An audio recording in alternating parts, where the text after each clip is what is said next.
Hey guys, welcome back to Unit 8A. We're actually going to break up Unit 8 into two units, or two sections, A and B. So let's get started on Unit 8A, which is letter of intent. 8B will be due diligence. But those they work together. That's why it's all in one unit. But I'm going to kind of break it up for the discussion portion of this. So again, let's get started on the letter of intent. So what is a letter of intent? Typically when you reach out to an accountant who's selling their practice, or they reach out to you, you have those, first initial conversations, maybe even second meeting we talked about earlier, and you go through those things and you kind of come up with a basic idea of what the sales price is going to be and what the basic terms are going to be. And so that letter of intent is basically, hey, we intend to make you an offer to buy your firm. So you send them the letter saying, this is the basic terms. We'd like to proceed to the due diligence phase. And, essentially it's a rough draft of a contract. This is kind of really what it is. It's not a contract. So a lot of times what you'll get from brokers, if you're dealing with a broker, is a letter of intent that looks an awful lot like a contract. And here's the thing. I always, tell, my clients that I'm working with that are sending these things back is, hey, you don't have to fill out the one that the broker send over. They make it kind of seem like you have to do it. You don't. In fact, I've never completed one that they've sent over. And all I've ever really done is maybe fill in some of the things that I want, that I want them to know. The rest of it is, you can leave that open because this is not a contract. You're not bound by it in any way. And so, but, they'll put things in there like, they'll want to know how much revenue you have, where you're getting your financing, what's in your bank account. So they start asking lots of questions like that. They can certainly ask those questions, and you may want to offer some of that information up. But I always recommend less is more at this stage of the game. They don't need to know necessarily all of your financial data and some of those things that you don't necessarily need for them to know, because we're still in the negotiation stages at this point with the letter of intent. And again, it's not a contract. So let's look at some of the top 10 questions to ask the seller at the second meeting. This would be the meeting that maybe you get to before you do the letter of intent. And so, we need to get through these questions maybe to help us get to the letter of intent. So number one, so tell me a little bit, you're going to ask them, so tell me a little bit about what you were doing. Tell me about your firm, please. This is going to let them talk, let them, kind of spill their guts on their firm. They're going to want to brag a little bit. They're probably very proud of it. They spent, more than likely their whole life building this firm. So let them talk. The more information you can get from them about the firm, about its employees, about its clients, that's going to help you form an opinion as to whether you actually want to buy this business or not. Number two, why are you selling? Again, this is an important thing to ask the seller. If they want, invariably they're going to say, I'm retiring, or I'm going to another job. One of my clients offered me such a great job, I have to move on. So they're going to have a reason, and more than likely it's going to be retirement, but it doesn't necessarily have to be that. So understanding why they're selling is really important, because if they're moving on to another job, they may not be around to help you very much with that transition period, which in turn would mean the price might be a little bit lower, right? Because they're not going to be able to help. And so it's not going to be as attractive a buy. Number three, how did you get to, the revenue number that you're at? In other words, did they purchase this business? Did they just do it organically through marketing? Was it just referrals? Was it, a lifetime of cold calling and beating the bushes and building up the practice? It's kind of important, because if they just bought the firm a few years ago, that would be a problem, because when they turn around and sell it, now you're maybe the third accountant that these people have had in 2 or 3 years. So, you want to make sure that it's not something like that, because obviously that's going to bring the price down too. Clients have, get kind of weary of being passed off over and over and over again. And maybe after that third time, they might find, I'm going to go find my own accountant that I'm going to stay with for a while. So it might be a little tougher to keep that client if they've been passed on over and over and over again. So number four, tell me about the people that work for you. Obviously, we want to know about their staff, and we've gotten into that, and we'll get into that in great detail in the future. But it's a really important thing to find out how many staff they have, what their experience is. Are we going to be able to use that staff down the road? It's also important to maybe fish around or directly ask the question: are the staff coming with the purchase? Am I expected to take them? Or are they moving on and they're retiring with you? And do they know that you're selling your business? These are all questions you want to ask about the staff. Number five, tell me about your top 5 clients. Those top 5 clients are going to be really important to understand who those top 5 clients are. just because they're going to be the ones that are probably going to be the anchor to this purchase. So it's important to understand that. And maybe it's a client that, hey, this is a client that's in the marijuana business and you don't want to do marijuana work. So that may not be something that you're interested in doing, or some other type of industry that, you're opposed to working in, or maybe it's a technical area that you're not sure that you can do the work in. So it's important to find out what those top 5 clients are and what industry they're in. Number 6, what assets are included in the sale? And am I buying any liabilities? What about equipment leases? This isn't usually that big a deal. Usually the seller's, aware that you're not going to really want or need their assets. I always tell my clients, do not pay for furniture, do not pay for computer equipment, do not pay for any of it. They're going to be lucky if you take it, because in terms of the furniture, they're not going to be able to give it away. They're going to have to pay somebody to take that thing away. So old furniture and computer equipment, those things are typically not worth much. So be careful when they're trying to throw that on and throw an extra price on for that. It's always easy enough to say, you know what, I want what's in your computers.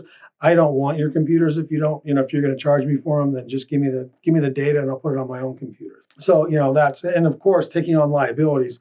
Why would you assume anybody's liabilities unless you really wanted that equipment? Let's say it's a copier and there's a lease on that copier and you really need a copier, then obviously you can discuss that with them. But be careful on that. You typically don't have to take that stuff on.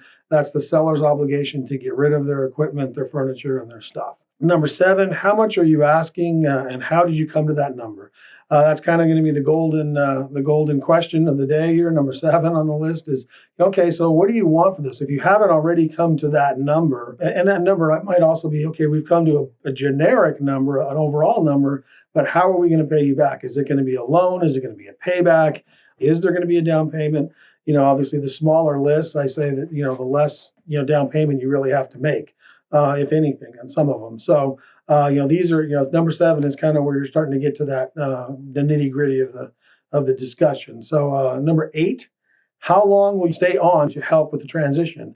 That's a really important question because, again, I think we might have mentioned this in earlier units. Too long is sometimes a problem. If they hang around for too long, you can't get rid of them. And not enough time is a problem too. So you want them to stay on, probably 3 months to a year, depending on the practice and depending on the client list and depending on the complexity of the work that they're doing. And obviously, having them there to help with that transition, if they're being positive about it, it's going to be a great thing for you. So obviously more is better, at least at the beginning. So, if you can get them to hang around for a few months, that's great. Maybe not too long though. So you just want to be careful with that. And again, it depends on the personality of the seller. So number 9, what kind of automation is their staff using to increase their productivity? Do they have a CRM software program? Do they have which tax softwares are they using? What kind of phone system do they have? All these things are questions that you want to ask and find out how compatible their practice is with your practice. It's going to be really important to try and find a practice that's as compatible with yours as possible. Obviously, you're never going to find that's a 100% fit and everything works perfectly and staff comes over and it's all kumbaya.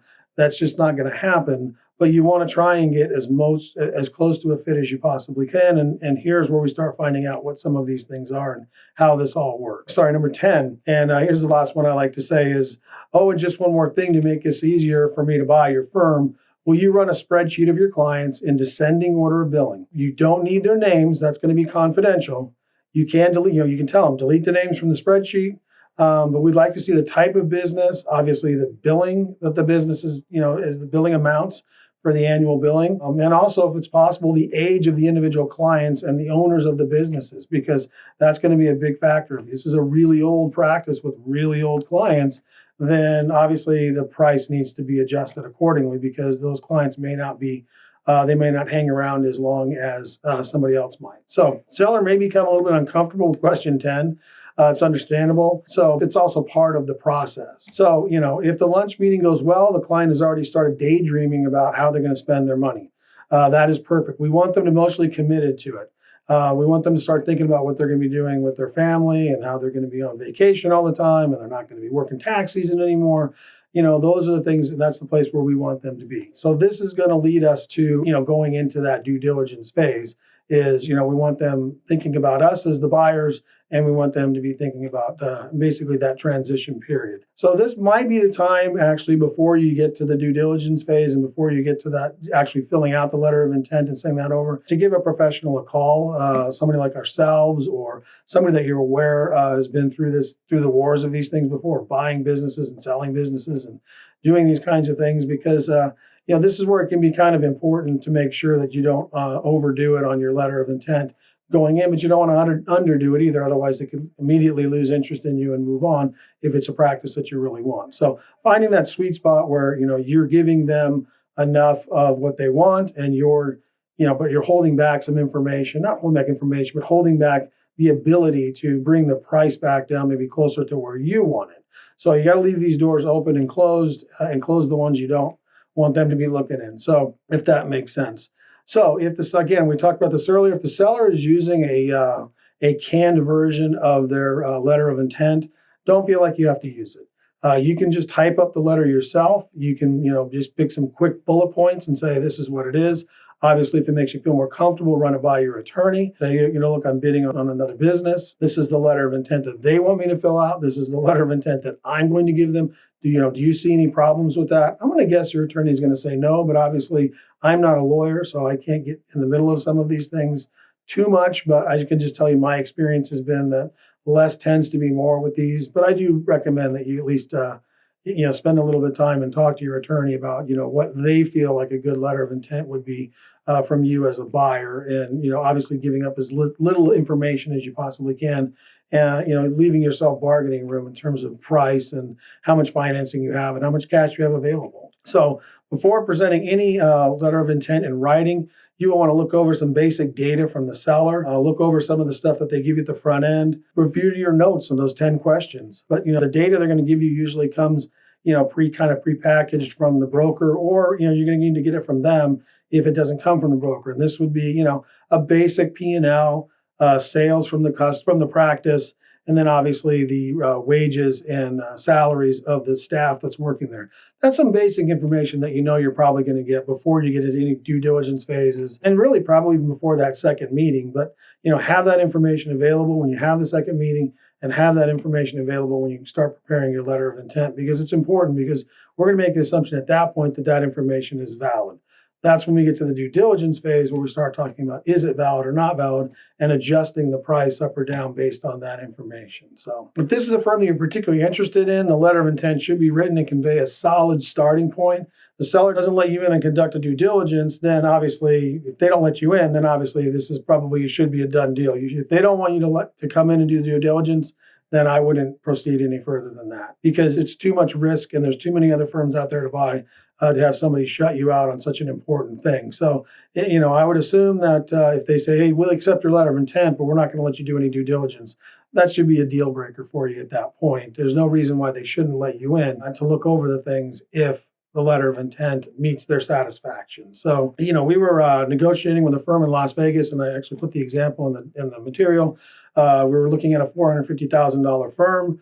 The seller wanted $500,000 cash. We consider that a pretty big commitment all up front. This was the time when we crafted our letter of intent. We went back and forth with the letters of intents and the counteroffers and back and forth. And in the end, we just couldn't come to an agreement, and both sides decided to walk away. And as far as we know, the guy's going to work another tax season. So maybe he'll find a buyer down the road that's going to give him an all-cash offer up front. But that just wasn't the place where we were ready to go at that point, or probably at any point, to be honest with you, because there's too many variables to pay up that much money up front for a practice that we honestly hadn't even seen yet. So didn't even want to make that agreement. Again, that letter of intent is not a contract. It's something that you come up with it's an offer. It's an offer to take the next step to due diligence. That's how I like to look at it. Is letter of intent is just the next step towards due diligence. And, it's again, I really want to emphasize, it's not a contract. So, but like I said, it's important to maybe meet with your outside consultants, and possibly meet with your attorney at that point before you take the next step and pull another card. All right, guys, that's 8A. We'll be up with 8B, due diligence. Wait for that, and or get after it next. And have a great day. Thanks.